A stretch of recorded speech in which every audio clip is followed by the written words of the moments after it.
복수의 끝을 본 40대 주부입니다. 저는 집안일을 할 때마다 사연투브를 듣고 있습니다. 사연투브에 나오는 사연을 들을 때마다 저는 매번 온갖 나쁜 놈들은 여기 다 모였구나 하며 개탄을 금치 못했죠. 그런데 얼마 전 제게도 사연투브에 사연을 보낼 만큼 경악스러운 일이 생긴 거지 뭡니까? 열 길 물속은 알아도 한 길 사람 속은 모른다고 하던데 그 사람을 다 안다고 생각했던 제가 지금 생각해도 어처구니가 없네요. 괜찮다가도 가끔 생각나면 열불이 터져 잠도 잘 안 오는데 창피해서 어디 주변 사람들한텐 말도 못하고 말이죠. 그래서 부족한 글솜씨지만 이렇게 사연을 보내고 그 사람에 대한 모든 걸 잊어보려고 합니다. 자, 그럼 지금부터 제 사연을 시작해 보도록 할게요. 제가 30살이 되던 해 어느 날 친정엄마께서 뜬금없이 제게 맞선 볼 생각이 있냐고 물으셨어요. 상대는 본인이 10년 넘게 다니던 피부과 원장님의 아들이고 오늘 병원에 갔다가 아버지 뵈러 온 원장님 아들을 우연히 봤는데 딱 제 스타일이라고 하면서 말이죠. 싫다고 몇 번이나 말했지만 계속해서 보채시는 바람에 저는 억지로 맞선 자리에 나갔습니다. 그런데 정말 안 나갔으면 땅을 치고 후회했을 정도로 저와 남편의 첫 만남은 완벽했습니다. 첫 만남이라 서로 어색하긴 했지만 그 짧은 몇 시간 동안 느낄 수 있었던 남편의 자상함과 배려, 그리고 무엇보다 언변이 뛰어나 저를 단번에 홀려버렸죠. 그날 이후 여러 번을 더 만났고 남편의 고백 이후 우리는 3년이란 연애 기간을 거쳐 결혼까지 하게 됐습니다. 결혼 생활도 남들이 부러워할 만큼 행복하게 지냈어요. 특히 제 주변의 유부녀 친구들은 제가 저희 시부모님 이야기를 할 때마다 저를 부러움의 눈빛으로 쳐다보곤 했고요. 그리고 제가 좋아했던 남편의 성격은 시부모님에게 그대로 물려받은 것이었는데요. 시부모님은 하나부터 열까지 얼마나 세심하신지 이런 말 하면 안 되지만 저희 친정 부모님보다 저를 더 신경 써주셨다 해도 과언이 아니랍니다. 또 제가 결혼할 당시 시부모님이 애지중지 키우시던 남편의 하나뿐인 여동생, 그러니까 시부모님께는 막내딸이 결혼하고 바로 미국으로 이민 가는 바람에 시부모님의 사랑은 제가 독차지한 거나 다름없었죠. 그래서인지 제가 시댁에 놀러라도 가는 날이면 시부모님께서는 귀한 손님은 편히 앉아만 있어라 하시고 허드렛 일은 다 제 남편만 시키셨는데 그런 모습도 시부모님이 제 편이신 것 같아 괜히 기분이 좋았습니다.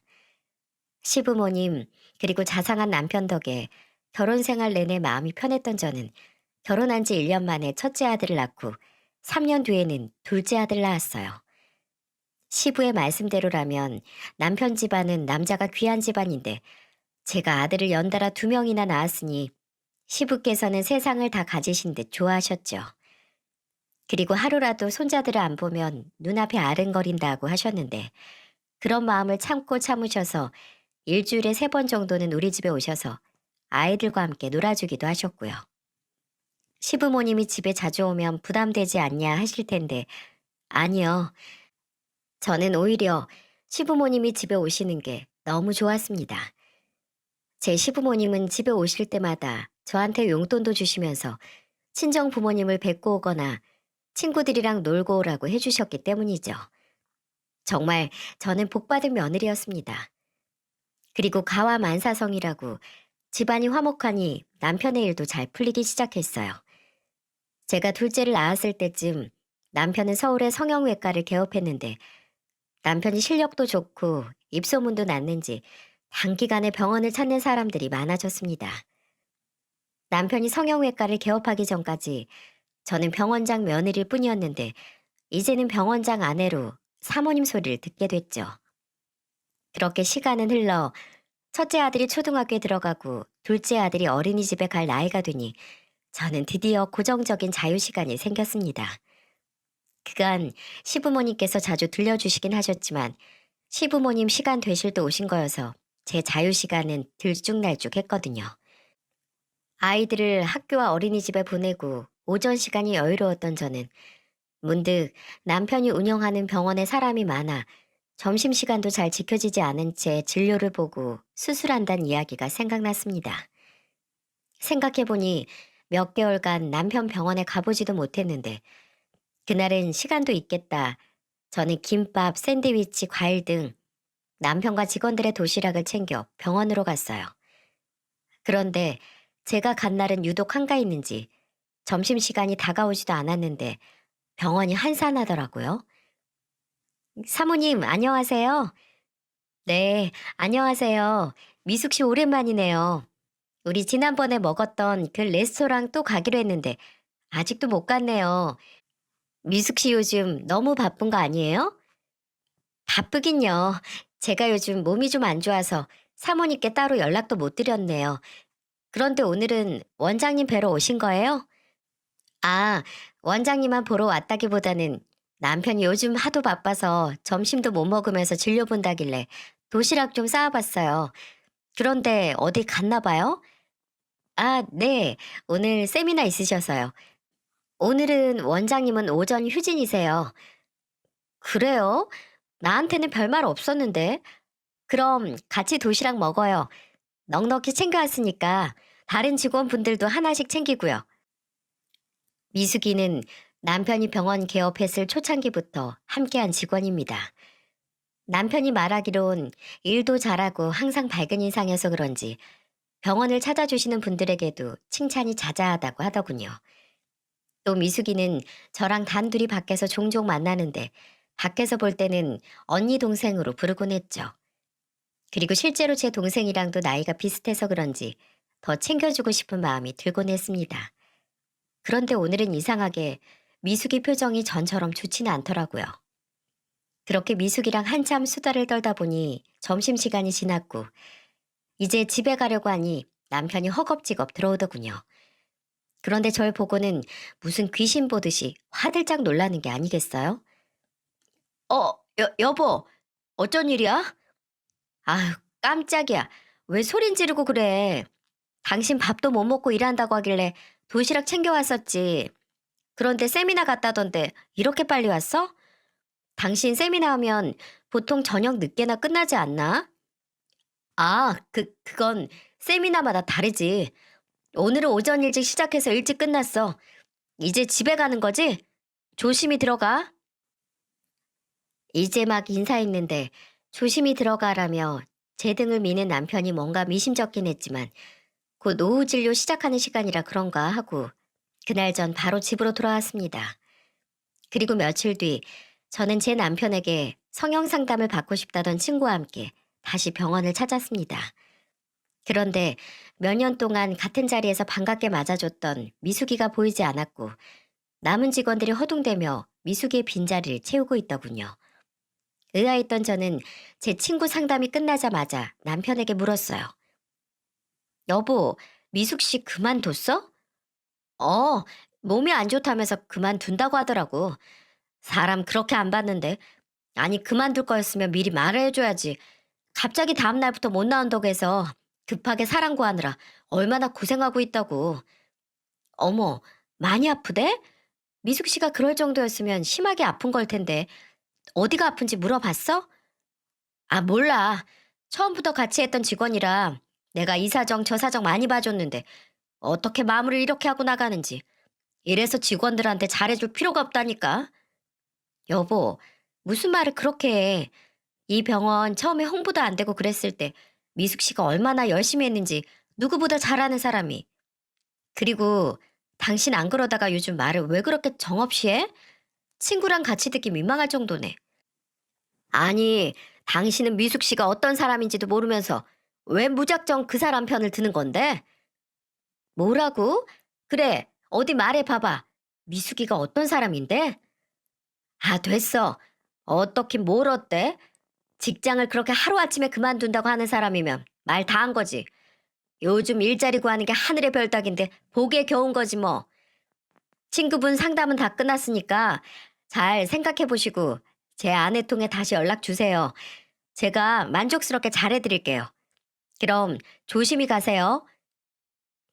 제게 늘 미숙이만큼 일 잘하는 직원이 두 명만 있어도 병원 하나를 더 세울 수 있다며 칭찬을 아끼지 않던 사람이었는데 남편의 갑자기 확 변해버린 태도에 전 이해하지 않을 수 없었습니다.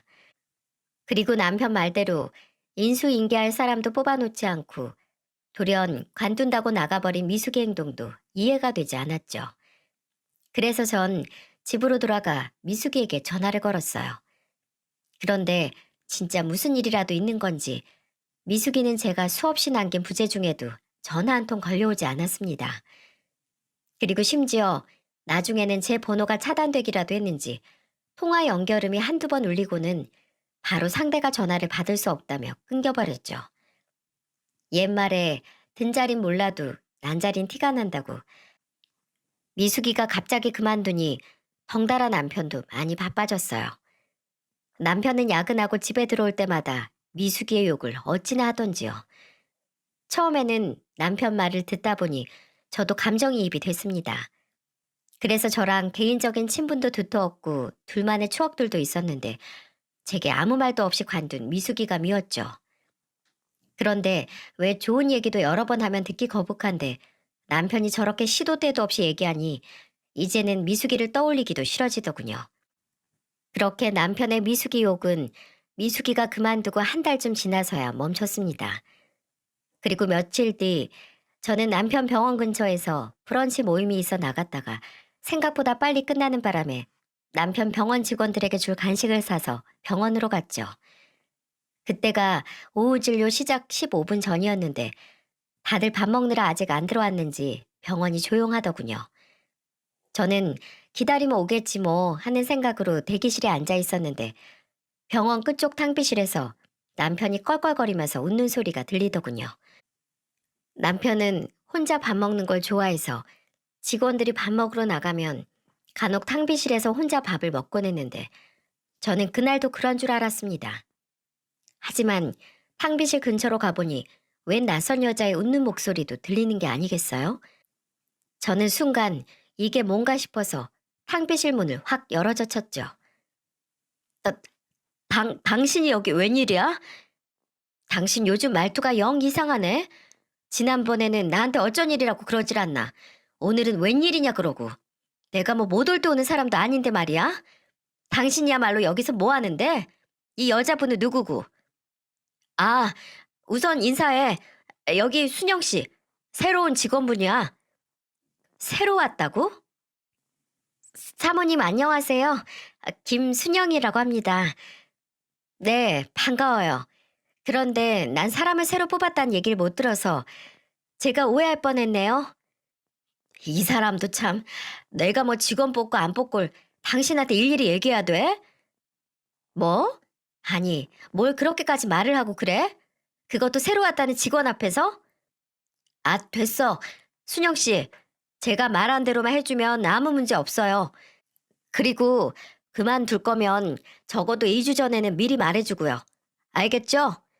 순영 씨 전 사수가 갑자기 그만두는 바람에 우리가 아주 힘들었다고. 네, 알겠습니다. 그럼 이만 나가봐요. 저는 이상하게 지난번부터 남편의 말투가 영 거슬리더군요.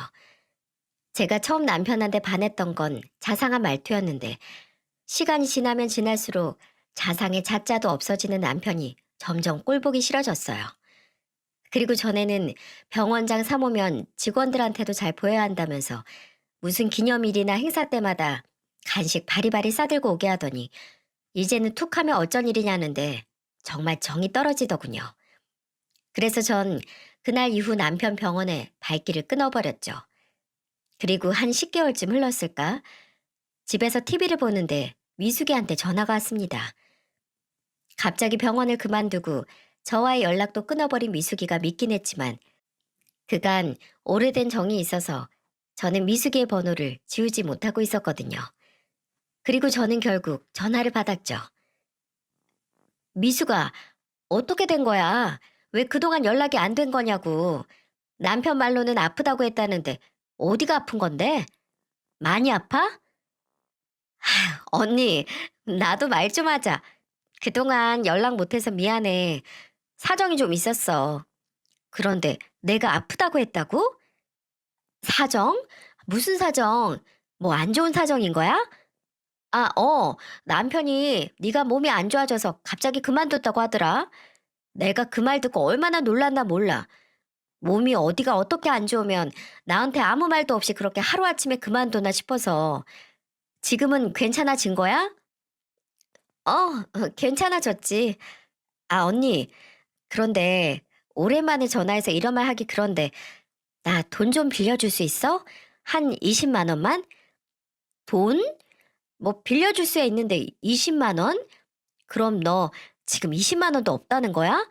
무슨 일인데? 나 애기 분유랑 기저귀 좀 사야 해서. 뭐? 애기? 누구 애기? 네 애기? 너 애기 낳았어? 어, 이제 한 100일 정도 됐어. 세상에, 축하해, 얘. 남편은 누구야? 그럼 너 결혼하느라 그만둔 거구나? 결혼식에 나 왜 안 불렀어? 아, 결혼식은 가족들끼리 식사하는 걸로 대신했어. 부르지 못해서 미안해. 그런데 남편이 누군지는 말하기 좀 그래. 애기 낳기 한참 전에 헤어졌거든. 그리고 그 사람 사기꾼이었어. 내가 당한 거지 뭐. 뭐? 사기꾼? 세상에. 그래, 더 말하지도 마. 그런 나쁜 놈 얘기 꺼내봤자 뭐해. 화만 더 나지. 계좌번호 불러줘. 그리고 애 키우는데 돈이 얼마나 드는데 고작 20만 원이야. 나도 돈은 남편이 관리해서 큰 돈은 없지만 우선 비상금으로 300만 원 정도 있으니까 그거라도 보내줄게. 고마워. 고마워, 언니. 오랜만에 연락하는 거라 정말 많이 망설였는데 고마워. 나한테 잘 연락했어, 얘. 힘내고 무슨 일 있으면 또 연락하고. 알겠지? 거의 1년 만에 미숙이랑 한 대화는 충격적이었어요. 남편 병원을 그만두기 전까지만 해도 남자친구가 있다는 이야기는 들어본 적이 없는 것 같은데 언제 결혼하고 또 아이까지 낳았는지 그가 미숙이한테 무슨 일이 있었는지 도통 감이 잡히질 않더라고요. 그리고 얼마 후 미숙이에게 또 전화가 왔습니다.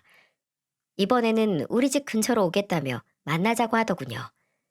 그래서 저는 흔쾌히 수락했고 집 앞 카페에서 미숙이를 기다렸죠. 약속한 시간이 되고 카페 문을 열고 미숙이가 들어오는데 아이를 안고 왔더군요. 미숙이를 보자마자 전 달려가서 와라 끌어안고 아이를 보는데 세상에 아이가 어찌나 예쁘던지요. 우리 아이들 어렸을 때가 생각나 자리에 앉으면서부터는 제가 내내 안고 있었죠. 그런데 미숙이를 오랜만에 봐서 신난 저와 달리 미숙이는 시종일관 침착함을 유지하더군요. 오랜만에 본 미숙이는 아이를 낳았음에도 이전보다 더 야위어 있었고 항상 밝았던 친구였는데 얼굴에 그늘이 가득했어요. 그렇게 미숙이랑 이런저런 얘기를 하고 있었는데 미숙이가 갑자기 뭔가 결심이라도 한 듯 목소리를 깔고 저를 불렀습니다. 그리고 그 뒤로 한 말은 맨정신에 듣기 힘든 말이었죠. 언니, 아니 사모님. 사모님? 아이 갑자기 무슨 사모님이야. 밖에서는 언니라고 부르라. 죄송합니다. 제가 죽을 죄를 지었어요. 사모님한테 이러면 안 되는데 제가 미쳤었나 봐요. 용서해달라고도 말하지 않을게요. 사모님이 어떻게 하시든 저 그냥 그 벌 다 받을게요. 그런데 정말 아무렇지 않게 사모님 옆에 있는 그 사람을 가만둘 수가 없어요. 이게 무슨 말일까요? 미숙이에게 저 말을 들은 후로 저는 한참 동안 아무 말도 하지 못했습니다. 1년 만에 나타나서 갑자기 죽을 죄를 지었다며 무슨 벌이든 받겠다는데 이게 대체 무슨 상황이지? 하고 고개를 떨구는데 갑자기 저한테 안겨있던 미숙이 아이가 보이는 게 아니겠어요? 여자의 촉은 무섭다던데 너, 너, 너 혹시? 속으로 아니길 빌며 저는 미숙이와 제 품에 안겨있는 이 아이를 번갈아 가면서 봤습니다. 설마요. 설마 그럴 리가 있겠어? 하고 마음을 다잡는데 미숙이 입에서 나온 말은 제 설마를 처참히 밟아버리더군요. 맞아요. 그애 병원장님 애예요. 죄송해요, 사모님. 뭐? 뭐가 맞아? 내가 안고 있는 이 애가 내 남편 애라고? 엄마는? 엄마는 너고? 네. 나지막이 네라고 대답한 미숙이를 보고 있자니 저는 갑자기 괘씸함과 분노가 밀려오더군요. 그리고 아이를 잡고 있던 한 손을 풀어 미숙의 뺨을 내리쳤습니다. 그런데 미숙이는 제게 맞을 걸 각오라도 했다는 듯 아무 미동 없이 바닥만 보고 있었죠. 그 모습에 분한 저는 뺨을 한 대 더 내리쳤고 이번에는 미숙이가 눈물을 흘리기 시작했어요. 사부님, 죄송해요. 그런데 이렇게 다 말하고 차라리 몇 대 맞는 게 더 낫네요. 뭐? 지금 내 기분을 이렇게 그지같이 만들어 놓고 너는 고작 몇 대 맞은 거로 죄책감 덜었다 이거야? 너 내가 이걸로 끝낼 것 같아? 내가 널 얼마나 믿었는데 네가 나한테 이럴 수가 있어. 아니에요. 죄책감을 덜었다뇨. 아마 평생 가도 전 이 죄책감 못 덜어요. 너, 그런데 나한테 이걸 인제 와서 말한 이유가 뭐야? 평생 숨길 수도 있었을 텐데 뭐 때문에 말하는 거냐고. 얼마 전 제가 사모님께 돈 빌려달라고 연락드렸을 때요. 저 그때 배고프다고 칭얼거리는 아이가 너무 불쌍해서요. 정말 그러면 안 되는데 생각나는 사람이 사모님밖에 없어서 염치도 없이 연락드렸던 거였어요. 그런데 앞뒤 안 따지시고 1년 만에 전화한 제게 갑자기 큰돈을 턱 보내주시는 사모님을 보는데 이건 정말 아니더라고요. 그래서 늦었지만 지금이라도 바로잡고 싶었어요. 맞네. 나는 네가 내 남편이랑 불륜 저지른 것도 모르고 너한테 몇백만 원이나 턱 보내줬네. 진짜 머저린 나였어. 나 원참. 사모님, 그러지 마세요. 다 제 잘못인걸요. 그런데 너는 뭘 바로잡고 싶다는 거야? 나한테 뭐 남편이라도 내놓으라고 하겠다는 거야? 살면서 이런 배신감을 느꼈던 건 처음이었습니다. 미숙이는 남편의 병원 직원이기도 했지만 제게는 진짜 친동생이나 다름없었어요. 그래서 1년 만에 돈 빌려달라고 온 연락에도 기꺼이 보내줬는데 이런 제 진심도 모르고 제 뒤에서 남편이랑 불륜이나 저지르고 있었을 생각을 하니 피가 거꾸로 솟는 기분이었죠. 그런데 지금까지 미숙이가 제게 했던 말들은 뒤에 이어질 말에 비하면 세 발에 피었습니다. 아니요. 남편을 내놓으라뇨. 솔직히 말하면 사모님 남편 조도 안 가질 사람이에요. 뭐? 조도 안 가질 놈이랑 불륜을 왜 저지르는데? 너 지금 나랑 장난하니? 저도 피해자니까요. 그래서 바로 잡고 싶은 거예요. 사모님, 제가 비밀 하나 알려드릴까요? 정말 미숙이의 말이며 행동 하나하나가 절 얼마나 돌게 만들던지. 이번에는 갑자기 제게 얼굴을 쭉 내밀며 비밀을 알려주겠다는데 마치 절 시험하는 것 같더군요. 나를 속이고 내 남편과 그런 짓을 해서 애까지 낳은 여자의 말을 더 어떻게 믿을 수 있겠냐만 그래도 한번 들어보기로 했죠. 사모님, 사모님 남편, 그러니까 병원장이요. 그놈 스폰서예요. 뭐? 스폰서? 지금 무슨 말을... 사모님, 사모님 남편 성형외과에 연예인 되겠다고 성형수술하러 오는 애들이 얼마나 많은지 모르시죠? 그런데 갑자기 얼굴만 예뻐진다고 벼락스타가 될 수 있겠어요? 성형수술 받고 예뻐지면 이제부터 오디션 보러 다니고 그러는데 그 사이 무슨 돈이 있겠냐고요. 성형수술하느라 큰돈 나갔겠다. 당장 생활비도 없겠다. 그런 애들은 아주 미치는 거죠. 그런데 그때 딱 사모님 남편, 그러니까 병원장이 지원해주겠다고 하는 거예요. 안 그래도 병원장 수술 덕에 본인들 예뻐져서 신뢰가 높아져 있잖아요. 그런데 그런 병원장이 본인 외모도 인정해주고 또 유명해질 때까지 용돈도 대주고 한다고 만나자는데 거절할 애가 몇이나 있겠어요? 너 지금 무슨 말 하는 거냐고? 내 남편이 이 여자 저 여자한테 돈이나 퍼주고 있었다는 거야? 네, 바로 그거예요. 그것도 총각 행세를 하면서 그러고 다녔다는 거죠. 그럼 너도 돈 받았니? 그래 놓고 네가 무슨 피해자라는 건데? 아니요, 사모님. 전 하늘에 맹세코 돈 안 받았어요. 제가 피해자라는 건 병원장이 사모님이랑 이혼했다고 했었거든요. 미숙이의 마지막 말에 저는 뒤통수를 한 대 얻어맞은 것 같더군요. 이혼이라니요? 이게 무슨 말 같지도 않은 소리인가 싶었어요. 그때 제 표정을 읽은 미숙이는 그간 있었던 일을 제게 하나하나 꼼꼼하게 알려줬죠. 어느 날부터 병원장이 제게 추파를 막 보냈어요. 다른 직원들이 있는데도 제게 슬쩍슬쩍 스킨십을 하고 또 일 끝나고 한잔하는 게 어떻겠냐면서 계속 연락을 해오더라고요. 몇 번은 그냥 무시했는데 같이 일하면서 매일같이 무시하는 게 쉽지는 않더라고요. 그래서 만나서 제대로 말해야겠다 싶어서 하루는 만났어요. 그런데 역시나 제게 그동안 계속 마음에 품고 있었다면서 자기랑 만나보는 게 어떻겠냐고 하더라고요. 저는 그때 정말 병원장이 정신병이라도 걸린 줄 알았어요. 사모님이 뻔히 있는데 이게 무슨 개소린가 싶었죠. 그런데 병원장이 나지막이 나 이혼했어 라고 하더라고요. 저는 너무 놀라서 언니랑 이혼했다고요? 왜요? 라고 물었더니 글쎄 아내한테 다른 남자가 생겼어 라고 하는 게 아니겠어요? 뭐? 나한테 다른 남자가 생겼다고 했다고? 네. 저는 사모님을 믿었지만 그 늦은 시간에 사모님한테 전화해서 묻기도 그랬고 또 어쨌든 부부 사이 일이니까 제가 따지고 들기도 뭐했죠. 아무튼 그러면서 온갖 피해자 흉내를 해대면서 제게 계속 매달리더라고요.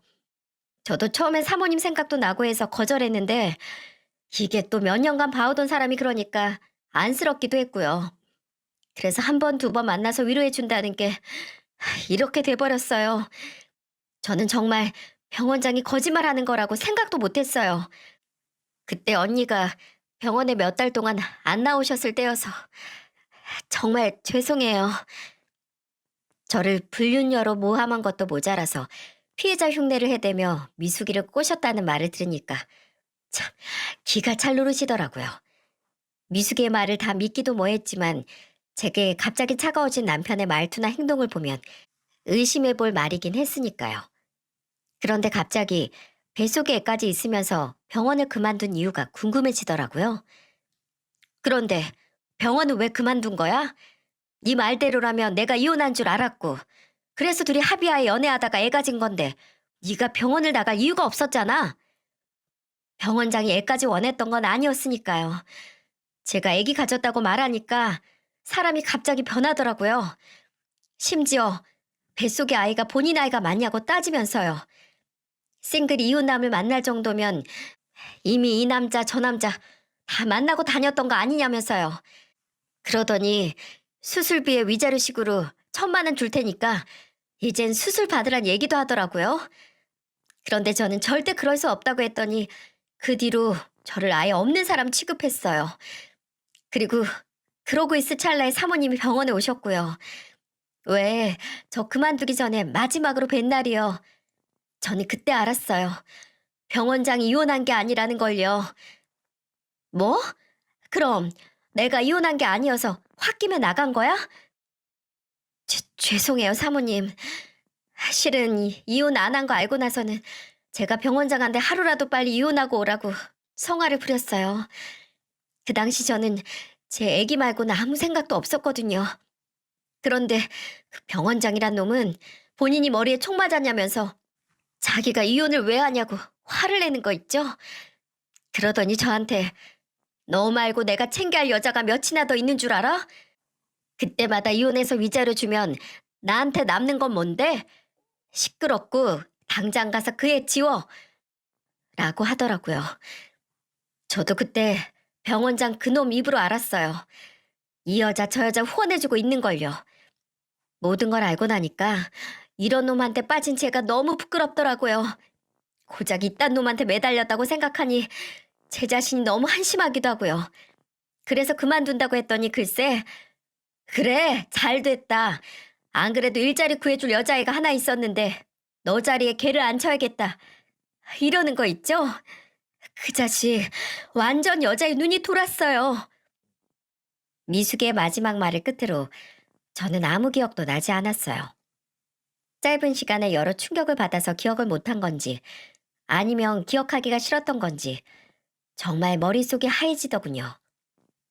저는 그날 미숙이랑 3시간이 넘도록 남편, 아니 그 자식 얘기를 했고 우선 이 말이 전부 사실인지 아닌지 확인을 했어야 했죠.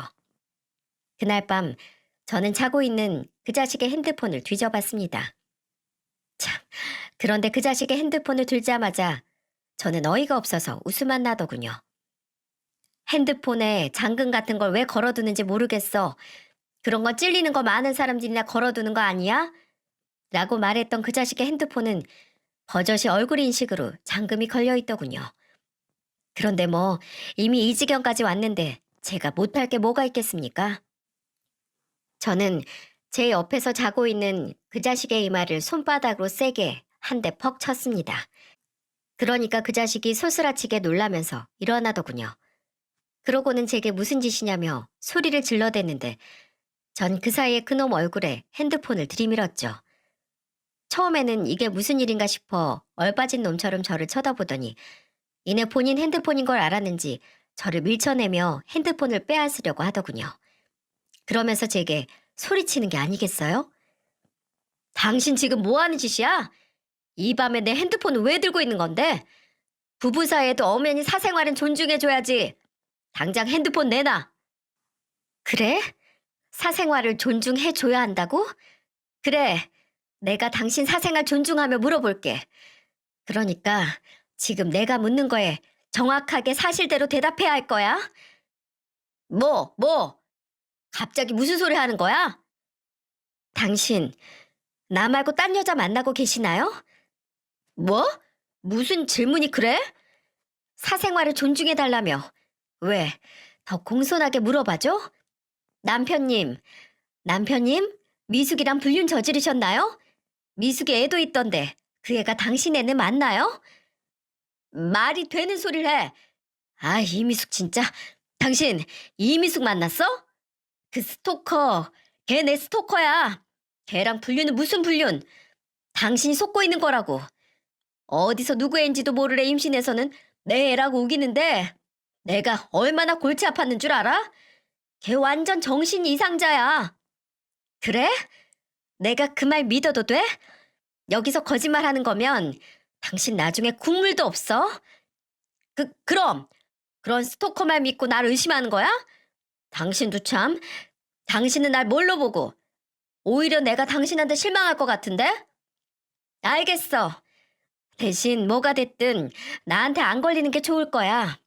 내가 뭐라도 알아내면 난 당장 당신 부모님께 달려갈 거거든. 그래. 당신 맘대로 해. 그런데 잘 자고 있는 사람은 왜 깨우고 그래? 내일 일찍 나가야 한다는 내 말 까먹은 거야? 나 다시 잔다. 뻔뻔하게 나오는 남편 놈을 보고 있자니 어찌나 약이 오르던지.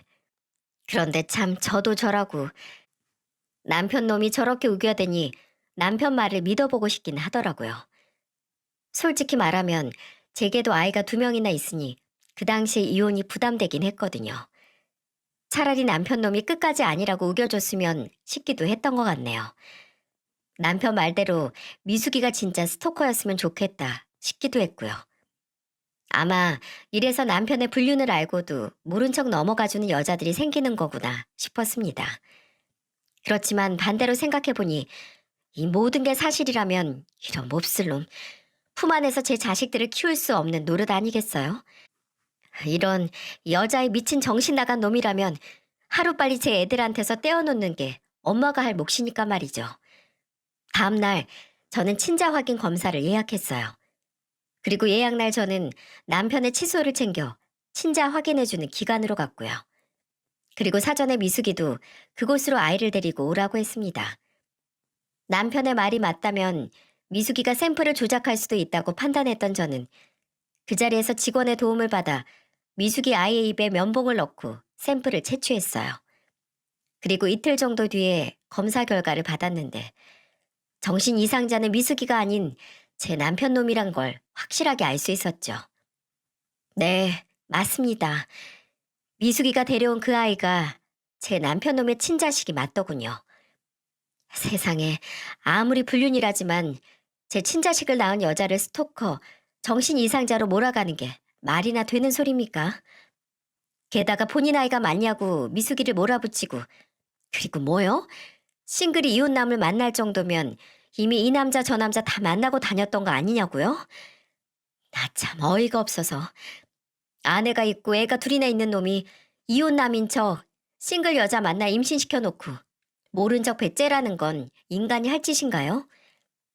제가 미숙이를 옹호하는 건 아니지만 정말 제가 살 맞대고 자던 놈이 이런 저질 같은 사람이었다고 생각하니 그 인간한테 닿았던 제 살들이 다 쭈뼛쭈뼛 서는 것 같아 소름이 끼치더군요. 저는 그 길로 친자 확인서를 들고 시부모님께 갔습니다. 그 당시 시부께서는 병원을 정리하시고 시모랑 전원주택에서 살고 계셨는데요. 그 조용하고 평화롭던 곳이 제 등장으로 인해 산산조각났죠. 영희야, 네가 이 시간에 여긴 무슨 일이니? 아버님, 아버님께 보여드릴 게 있어서 왔어요.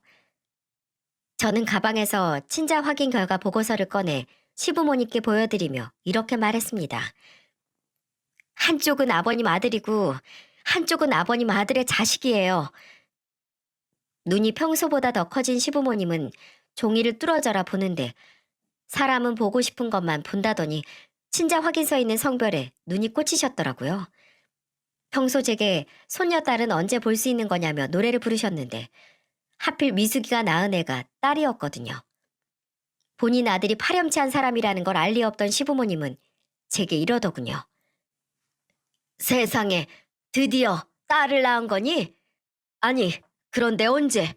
나는 너 배부른 걸... 맞죠? 저 배부른 거 보신 적이 없으시겠죠? 제가 딸을 낳은 건 더더욱 보신 적이 없을 테고요. 그럼 이 아이는 뭘까요? 아버님, 어머님? 제 물음에 아무 대답 못하는 시부모님을 보고 있자니 내가 괜한 일을 한 건가 싶었는데 뒤에서 시부모님네 현관문을 열고 허겁지겁 뛰어들어오는 남편놈을 보자니 다시 혈압이 오르더군요. 당신 여기서 뭐 하는 거야? 나하고 얘기해, 나하고. 내가 말했지. 걸리지 말라고. 미숙이가 데리고 있던 애 당신 친자식 맞던데? 당신 부모님이 그렇게 기다리고 기다리던 손녀딸. 당신 번거로울까 봐 내가 직접 애 데리고 가서 친자 확인도 끝내서 왔어. 자, 이거 친자 확인서 봐봐. 당신... 제 말이 끝나기 무섭게 시부는 본인의 몸을 던져 남편 놈을 때리기 시작하시더군요. 시모는 아예 할 말을 잃으셨는지 바닥에 주저앉아 친자 확인서만 보고 계셨고요. 정말이지 시부모님께는 죄송했는데 그래도 매도 먼저 맞는 게 낫다고 뒤이어 터져나올 일들도 제가 하나하나 알려드렸어요. 아버님, 진정하세요. 아직 할 말이 더 남았거든요. 당신 조용히 하라고. 이따가 나랑 이야기해. 제발 아무 말도 하지 마. 뭘 아무 말도 하지 마. 내가 분명 경고했지. 나한테 걸리지 말라고 말이야. 아버님, 그간 아버님 아들이 성형외과에서 여자 꼬셔가지고 그 여자들한테 돈을 다 대주고 있었더라고요. 그리고 그중 한 명이 순영이라고 지금은 병원에서 일도 하고 있고요. 돈을 주다 이젠 본인 일터로 불러서 여왕처럼 모시며 월급도 주고 있더라고요. 제가 의사 남편 뒀다고 주변에서 그렇게들 부러워하던데 의사 남편이 이런 천하의 쓰레기인 걸 알아도 절 부러워할까요? 아버님 생각은 어떠신가요? 그걸 어떻게 알았냐고 이 자식아? 당신이 미숙이가 그만둔다고 했을 때 말했다며. 세상 똑똑한 척은 혼자 다 하더니. 아니, 그리고 당신 진짜 사람이야? 미숙이 그렇게 그만두게 만들어 놓고 나한테는 책임감이 없니 뭐니 하면서 그렇게 욕을 해대? 그리고 네가 돈 대주는 여자를 병원에서 일을 시켜? 너 그때 탕비실에서 그 기집애랑 히덕거리고 웃던 것도 거기서 연애질한 거지? 이 천하의 못된 자식아. 너 같은 놈은 내가 절대 그냥 못 둬. 너 더 이상 의사 못할 줄 알아. 여보. 누가 네 여보야? 그 더러운 입으로 나 부르지도 마. 아버님 이 사람이 어떤 사람인지 이제 아시겠죠? 저 이런 사람이랑 단 하루도 못 살아요. 그리고 이런 놈 품 안에서 아버님이 그렇게 애지중지하시는 손자들을 어떻게 키우나요? 안 그래요? 제 말에 더 이상 대꾸할 힘도 없으셨는지 아버님은 휘청거리시는 몸을 이끌고 본인 방으로 들어가셨어요. 그리고 저는 남편놈 손에 이끌려 집으로 왔죠. 집에서도 제게 내내 비는데 그 더러운 모습이 더는 보기 싫더군요. 저는 그놈과 더는 말도 섞기 싫어. 애들한테 이런 걸 보이기 싫으면 당장 집 나가! 라고 소리쳤고 꼴의 지도 아빠라고 애들한테 창피하긴 싫었는지 드디어 집을 나가더군요. 그리고 다음날 시부모님께서 저를 찾아오셨죠. 영희야, 내가 미안하다. 고작 저런 놈을 아들이라고 낳아놓고 너한테 보낸 거. 내 그게 제일 큰 죄다. 모든 걸 다 알았을 때 네 심정이 어땠을꼬. 다 내 죄다. 다 내가 잘못 키운 죄야. 내 아들 용서하란 말은 안 한다. 대신 네 분 풀릴 때까지 할 수 있는 모든 걸 다 동원해서 네 한 풀거라. 꼭 그렇게 해. 저런 놈이 무슨 남편이고 아빠고 또 병원장이 될 수 있겠니? 모든 곳에서 저런 놈은 수치다. 그리고 오늘부로 나한테도 더 이상 아들은 없다. 나도 그런 자식 내 아들로 두기 싫구나. 그리고 내 손자들한테도 저런 아비는 없어야지. 그래야지. 그러니 네가 혹여라도 저 자식 새치여에 놀아나지 않았으면 좋겠구나. 그 말 하려고 왔다. 아버님, 감사해요. 전 혹시라도 아버님이 그 사람 편 드실까봐, 그럴까봐 정말 걱정 많이 했어요. 그렇게 되면 제가 아버님마저 미워해야 하는 상황이 생기니까요. 정말 제발 그러지 않기만을 바랬는데 정말 감사해요, 아버님. 아니다. 내가 오히려 너한테 미안하고 고맙구나. 저런 놈한테 넘어가지 않아줘서 고마워.